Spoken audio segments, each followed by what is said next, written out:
Hi friends, welcome to my channel. ఈరోజు బెల్లం సున్నుండలను ఎలా చేసుకుందామో చూద్దాం.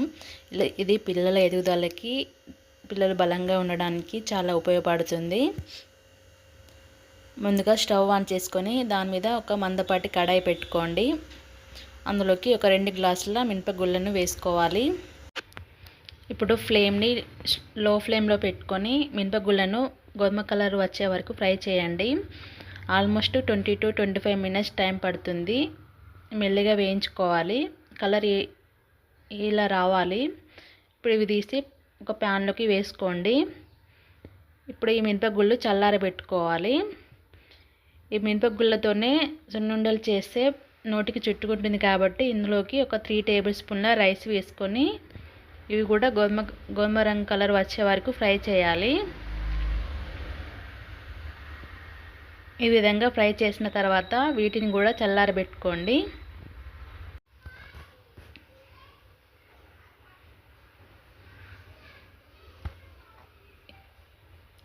ఈ విధంగా బాగా చల్లారిన తర్వాత ఇప్పుడు ఇవి ఒక మిక్సీ జార్లోకి వేసుకోవాలి. మిక్సీ జార్లోకి వేసుకొని ఇది మెత్తడి పైన్ పౌడర్ లాగా చేసుకోవాలి.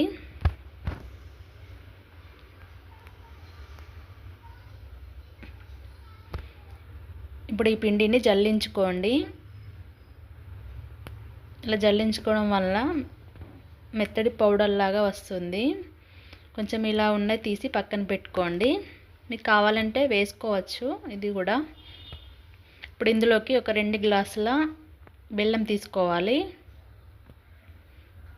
ఇక్కడ నేను బెల్లాన్ని తురిమి వేసుకున్నాను. మీకు కావాలంటే పౌడర్ కూడా వేసుకోవచ్చు. ఇప్పుడు ఇదంతా బాగా కలుపుకొని ఇప్పుడు దీన్ని మిక్సీ జార్లోకి వేసుకొని మళ్ళీ పౌడర్ చేసుకోవాలి. ఇలా చేయడం వల్ల బెల్లము ఉండలు లేకుండా సాఫ్ట్గా వస్తుంది. పిండి బెల్లము బాగా కలిసిపోతుంది. ఇప్పుడు ఇది తీసుకొని మళ్ళీ ఒక బౌల్లోకి వేసుకోవాలి. చూడండి, బెల్లము పిండి అంతా బాగా కలిసిపోయింది. ఇప్పుడు ఒక కప్పు నెయ్యిని బాగా వేడి చేసుకోవాలి. వేడి చేసుకొని ఇప్పుడు మనం పిండిలోకి వేసుకొని కొంచెం కొంచెం వేసుకుంటూ బాగా కలుపుకోండి. ఇప్పుడు ఇక్కడ వేడింది కాబట్టి స్పూన్ తోటి కలుపుతున్నాను. ఇలా కొంచెం కొంచెం వేసుకుంటూ కలుపుకోవాలి నెయ్యి. చూడండి, ఇప్పుడు చేయితోటి కలుపుకోండి.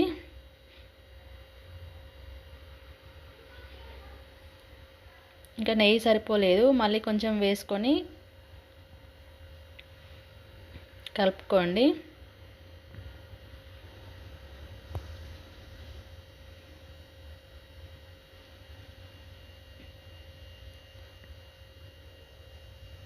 ఈ విధంగా కలిపిన తర్వాత మొత్తం ఇట్లా ప్రెస్ చేసి పక్కన పెట్టుకోండి. కొంచెం కొంచెం పిండి తీసుకుంటూ ఉండలు చేసుకోండి, లేదంటే పిండి అనేది బాగా పొడి పొడిగా వస్తుంది.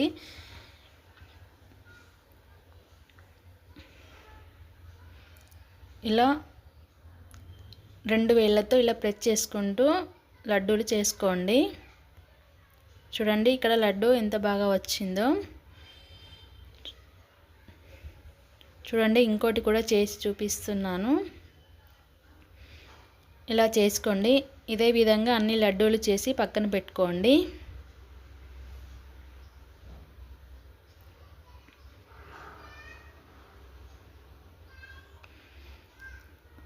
అంతే, ఎంతో టేస్టీగా ఉండే బెల్లం సున్నుండలు రెడీ. ఈ వీడియో నచ్చితే లైక్ చేయండి, షేర్ చేయండి, సబ్స్క్రైబ్ చేయండి. Thank you for watching.